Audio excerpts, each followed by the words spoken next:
Hello everyone, welcome to learn B extra. I am Shivani Chauhan. इस video में हम लोग क्लास 9 साइंस की बुक का chapter 2 is matter around us pure के एक्सरसाइज सोल्यूशन देखेंगे। इससे पहले हम इसके जो इन टेक्स्ट चैप्टर के बीच वाले क्वेश्चंस हैं वो कवर कर चुके हैं। अब देखते हैं एक्सरसाइज के solution.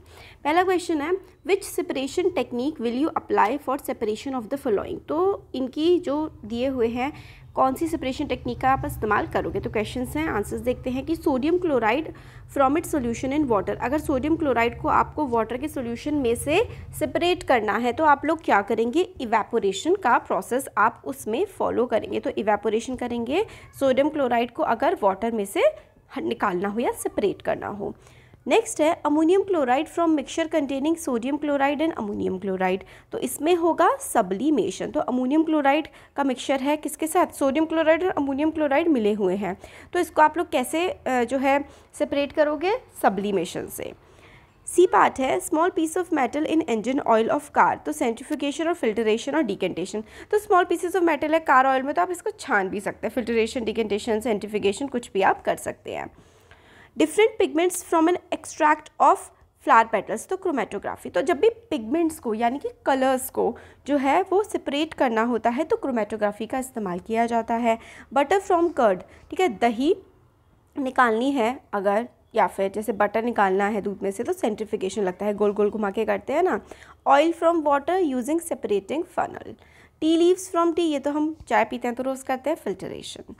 Iron pins from sand, तो मैग्नेटिक सेपरेशन। तो मिट्टी में अगर जो है वो लोहे की कीलें हैं तो मैग्नेट अगर आप उसके ऊपर लेकर के जाएंगे ना तो कीलें सारी की सारी मैग्नेट पे चिपक जाएंगी और सैंड, मिट्टी जो रेत है और पिन है आयरन की, वो अलग हो जाएंगी। Wheat grains from husk, winnowing. तो विनोइंग होता है ना, छन्नी से छान देते हैं, हवा की मदद से अलग हो जाते हैं व्हीट ग्रेन्स हस्क से। Fine mud particle suspended in water, तो सेंट्रीफ्यूगेशन से। तो ये सारे प्रोसेस है, ये सारे प्रोसेस जो है चैप्टर जब पढ़ाया हुआ एक्सप्लेन करा हुआ है। जल्दी ही मैं चैप्टर के नोट्स भी लेकर के आऊँगी, सबका लिंक आप लोगों को डिस्क्रिप्शन बॉक्स में मिल जाएगा, जाकर के देख सकते हैं। और इसका PDF आपको हमारे टेलीग्राम ग्रुप पर मिलेगा।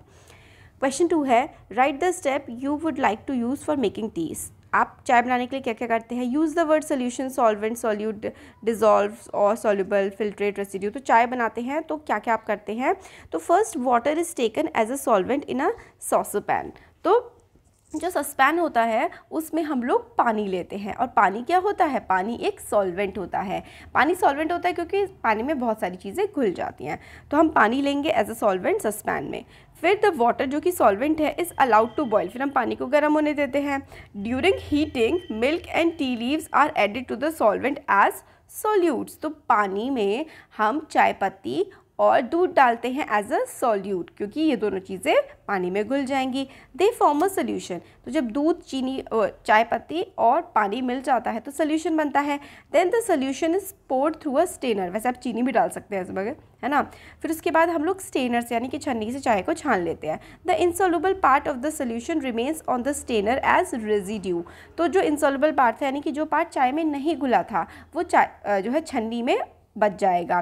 Sugar is added to the filtrate. फिर अब हम लोग जो है उस पर चीनी डालेंगे, जो हम फिल्टरेट आया है ना यानी कि जो छन के आया है उसमें हम चीनी डाल देंगे, विच डिजॉल्व्स इन फिल्टरेट। और वो जो चीनी है वो डिजॉल्व हो जाएगी, घुल जाएगी फिल्टरेट में। The resulting solution is required T. और हम लोगों को चाय इस तरीके से मिल जाएगी। तो इन शब्दों का इस्तेमाल करना था, ये भी हम लोगों ने कर लिया।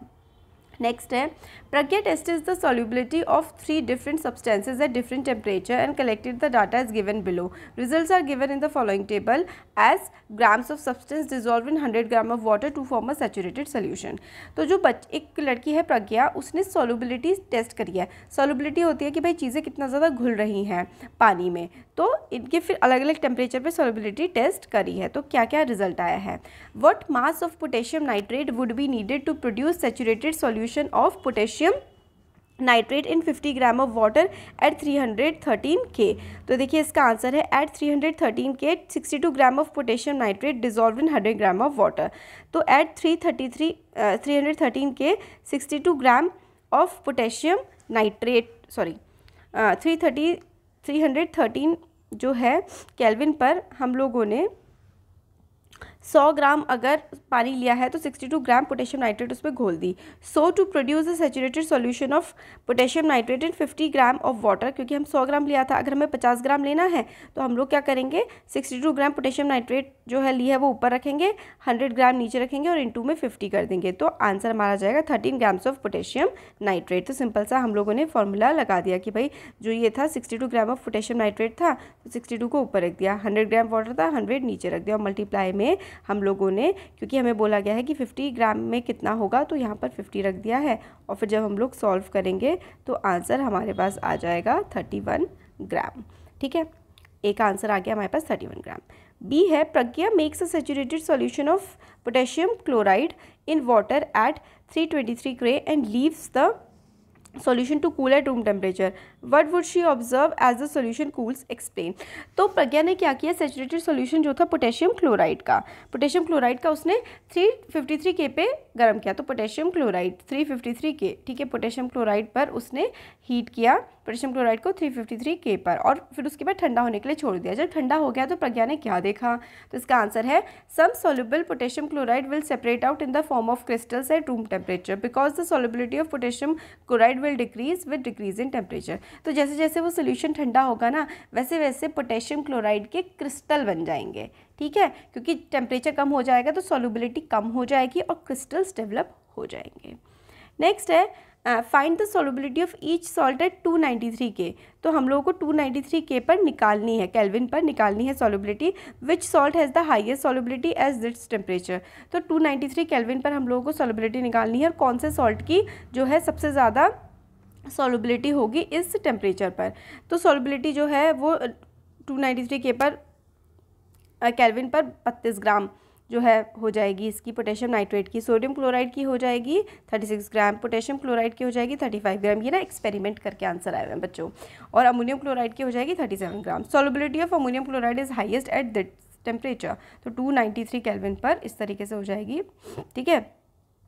तो 293 केल्विन जो है यहाँ पर देखो ये हम लोगों को गिवन है, इसमें सबसे ज़्यादा सॉल्युबिलिटी किसकी है बताइए, हमें हाईएस्ट सॉल्युबिलिटी बतानी है ना। तो हाईएस्ट सॉल्युबिलिटी हमारे पास किसकी है, अमोनियम क्लोराइड की है। तो अमोनियम क्लोराइड यहाँ पर देखो अमोनियम क्लोराइड 37 है ना, हाईएस्ट सॉल्युबिलिटी 293 K पर किसकी है, अमोनियम क्लोराइड की। यहाँ पर देखिए 37 गिवन है। अब नेक्स्ट क्वेश्चन है कि what is the effect of change of temperature on the solubility of salt. तो टेम्परेचर बदलता है, सॉल्युबिलिटी ऑफ सॉल्ट पर क्या असर पड़ता है। तो सॉल्युबिलिटी जो होती है ना सॉल्ट की वो क्या हो जाती है, इंक्रीज़ हो जाती है टेम्परेचर इंक्रीज़ होने पर, और डिक्रीज़ हो जाती है टेम्परेचर डिक्रीज़ होने पर। मतलब अगर आप टेम्परेचर बढ़ाते जाएंगे तो कोई भी जो सॉल्ट है ना वो ज़्यादा अच्छे से घुलेगा, और अगर आप उसको ठंडा कर देंगे उस सॉल्यूशन को तो सॉल्ट की जो घुलने की क्षमता होती है वो कम हो जाएगी, यही होता है। नेक्स्ट क्वेश्चन है explain the following giving example. तो हमें इनको एक्सप्लेन करना है एग्जाम्पल के साथ। सैचुरेटेड सोल्यूशन क्या होता है, तो देखो a saturated solution is a solution in which maximum amount of solute has been dissolve at a given temperature. तो सैचुरेटेड सॉल्यूशन ऐसा होता है, देखिए सॉल्यूट होता है जो घोला जाता है, सॉल्वेंट होता है जिसमें घुलता है। तो सॉल्वेंट पानी होता है, सॉल्यूट सपोज करिए चीनी है। तो एक पर्टिकुलर टेम्परेचर पर जितना मैक्सिमम सॉल्यूट आप घोल सकते हैं ना, ठीक है, सॉल्वेंट में, वही होता है saturated solution.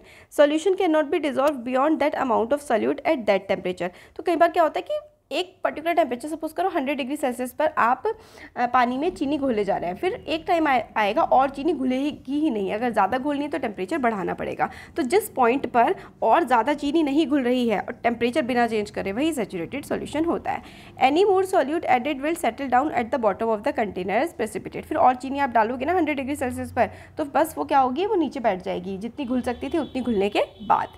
Suppose 500 gram of solvent can dissolve in 150 gram of particular solute at 40 degree Celsius. तो ये देखिए ये बेसिकली एग्जाम्पल है, मैंने चीनी का दिया, इन्होंने दूसरा दे दिया। प्योर सब्सटेंस क्या होते हैं, A pure substance is a substance consisting of a single type of particles. All constituent particles of substance have same chemical properties. For example, salt, sugar, water are pure substance. तो pure substance में सिर्फ एक ही type का particle होता है, सारे के सारे पार्टिकल्स की सेम केमिकल प्रॉपर्टीज होती है प्योर सब्सटेंस में। कोलॉइड क्या होता है, कोलॉइड जो होता है वो हेट्रोजेनस मिक्सचर होता है। Size of solutes in the mixture is so small that they can not be seen individually with naked eyes and seem to be distributed uniformly throughout the mixture. तो colloidal solution जो है वो heterogeneous mixture होता है, जो solutes का size size होता है ना मिक्सचर में वो बहुत ही ज़्यादा छोटा होता है और हम लोग अपने नॉर्मली आंखों से नहीं देख पाते और वो यूनिफॉर्मली ऐसा लगता है बिल्कुल बिखरा हुआ है पूरे सोल्यूशन में। Solute particle do not settle down when the mixture is left undisturbed. आप मिक्सचर को ऐसे ही छोड़ देंगे तो जो सॉल्यूट के पार्टिकल्स हैं ना, मतलब कुछ इसके बड़े बड़े पार्टिकल्स होते हैं, वो नीचे सेटल डाउन हो जाते हैं। This means that colloids are quite stable. Colloids can not be separated by process of filtration, they can be separated by centrifugation. Colloid show Tyndall effect. तो कोलाइड जो है आप छन्नी से छान करके इसको नहीं चेंज कर सकते। एग्जाम्पल जैसे मिल्क को छान लो, क्या आएगा, थोड़ी बहुत मलाई आ जाएगी। बटर, फोम, फॉग, क्लाउड्स, इनको आप छान के कुछ अलग नहीं कर सकते हैं इसमें से, इनका जो सॉल्यूट होता है। और कोलाइड जो है वो टिंडल इफेक्ट भी शो करते हैं। नेकेड आइट से नहीं देख सकते, यूनिफॉर्मली डिस्ट्रीब्यूटेड होते हैं, टिंडल इफेक्ट को शो करते हैं और बहुत स्टेबल होते हैं, हेट्रोजेनस होते हैं। कुछ पॉइंट्स है, याद कर लीजिए। सस्पेंशन क्या होता है? Suspension on heterogeneous mixtures, the solute particles in this mixture remain suspended through out the bulk of the medium. तो हेट्रोजेनस है, सोल्यूट पार्टिकल जो है सस्पेंड ऐसे घुले घुले से रहते हैं पूरे मीडियम में। The particles can be seen with naked eyes, particles को हम लोग अपनी नंगी आंखों से देख सकते हैं। सस्पेंशन शोज द टिंडल इफेक्ट, तो सस्पेंशन जो है ना वो हम लोगों को कौन सा इफेक्ट देता है? Tyndall effect. ठीक है, सस्पेंशन में हमें टिंडल इफेक्ट देखने को मिलता है। Solute particle settle down when the mixture is left undisturbed. तो जैसे कोलॉइड में था, अगर आप मिक्सचर को छुएंगे नहीं तो सोल्यूट के पार्टिकल सेटल हो जाएंगे। This means the suspension are unstable. Suspension can be separated by method of filtration. For example mixtures of chalk powder and water, wheat flour and water. तो अगर आप चॉक पाउडर पानी में घोल देंगे तो वो एक सस्पेंशन का एग्जाम्पल हो जाएगा। अगर आप ऐसे ही छोड़ देंगे तो वो ऐसे ही घुले मिले से रहेंगे। जैसे कि चॉक पाउडर को आप ऐसे ही छोड़ दीजिए तो वो नीचे थोड़ा बहुत ही बैठेगा, बाकी पूरा पानी में आराम से घुला ही रहेगा। अर्ली फिल्ट्रेशन के मेथड से आप इसको अलग कर सकते हैं और कोलाइड को फिल्ट्रेशन के मेथड से अलग नहीं कर सकते। देखिए डिफरेंस है। क्लासीफाई करना है हम लोगों को कि होमोजेनस है कि हेट्रोजेनस मिक्सचर है। तो होमोजेनस कौन कौन से है इसमें? सोडा, वाटर, एयर और विनेगर। और हेट्रोजेनस है वुड, सॉइल और फिल्टर्ड टी। क्वेश्चन 6 है, how would you confirm that a colourless liquid given to use a pure water. आप कैसे कन्फर्म करोगे कि जो आपको लिक्विड दिया गया है कलरलेस है और वो प्योर वाटर है? तो एग्जैक्ट आंसर है इसका, every liquid has a characteristic boiling point. हर किसी का एक अपना बॉइलिंग पॉइंट होता है। Pure water has a boiling point of 100 degree Celsius at atmospheric pressure 1। तो 1 एटमॉस्फेरिक प्रेशर पर जो वाटर का बॉइलिंग पॉइंट होता है वो 100 डिग्री सेल्सियस होता है। If the given colourless liquid boil even slightly above or below 100 degrees Celsius, the given liquid is not pure water. It must boil at sharp 100 degrees Celsius. Thus, by observing the boiling point, we can confirm whether a given colorless liquid is pure water or not. तो जो पानी है ना वो exactly 100 degree Celsius पर ही boil करता है। तो अगर कोई लिक्विड है वो 100 डिग्री सेल्सियस से हल्का सा भी ऊपर और या फिर हल्का सा भी पहले वो बॉईल हो जा रहा है ना, तो मतलब उस पानी में कुछ ना कुछ इम्प्योरिटी है। जो प्योर वाटर होता है ना वो exactly 100 डिग्री सेल्सियस पर ही बॉईल करेगा अगर एटमॉस्फेरिक प्रेशर 1 है तो इस तरीके से पता लगा सकते हैं। नेक्स्ट है, which of the following materials fall in the category of pure substance. तो प्योर सब्सटेंस कौन सा मटीरियल होता है इनमें से? तो आंसर है प्योर सब्सटेंस होता है ice, iron, hydrochloric acid, calcium oxide, mercury. तो इन सब में से प्योर ये सारे हैं। आइडेंटिफाई करना है कि मिक्सचर कौन कौन से हैं। तो इनमें से सी वाटर, एयर और सोडा, ये सारे के सारे हमारे मिक्सचर हैं।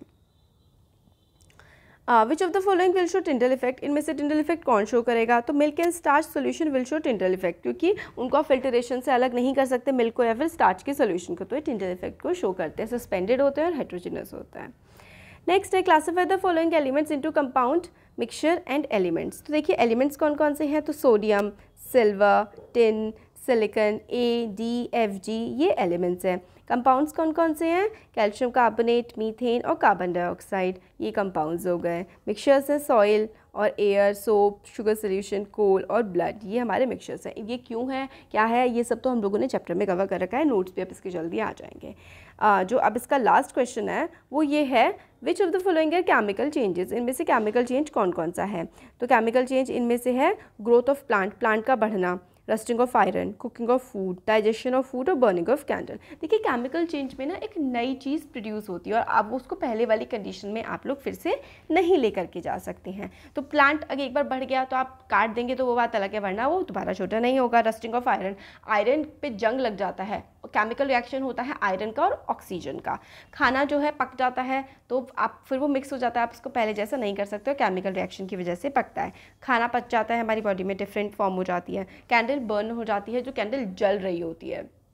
ठीक है। तो जलने वाला जो बर्निंग ऑफ कैंडल, मतलब कैंडल का जो जलना होता है ना, उसमें क्या हो रहा होता है, आग हवा से रिएक्ट, मतलब जो हीट है वो ऑक्सीजन से रिएक्शन हो रहा होता है ना वैक्स का, तो इसलिए केमिकल रिएक्शन है। तो ये हमारे सारे एक्सरसाइज के क्वेश्चंस थे, होपफुली पसंद आए होंगे। अच्छा लगा है तो वीडियो को लाइक करिए, चैनल को सब्सक्राइब करिए और फ्रेंड्स के साथ शेयर करिए। Thank you.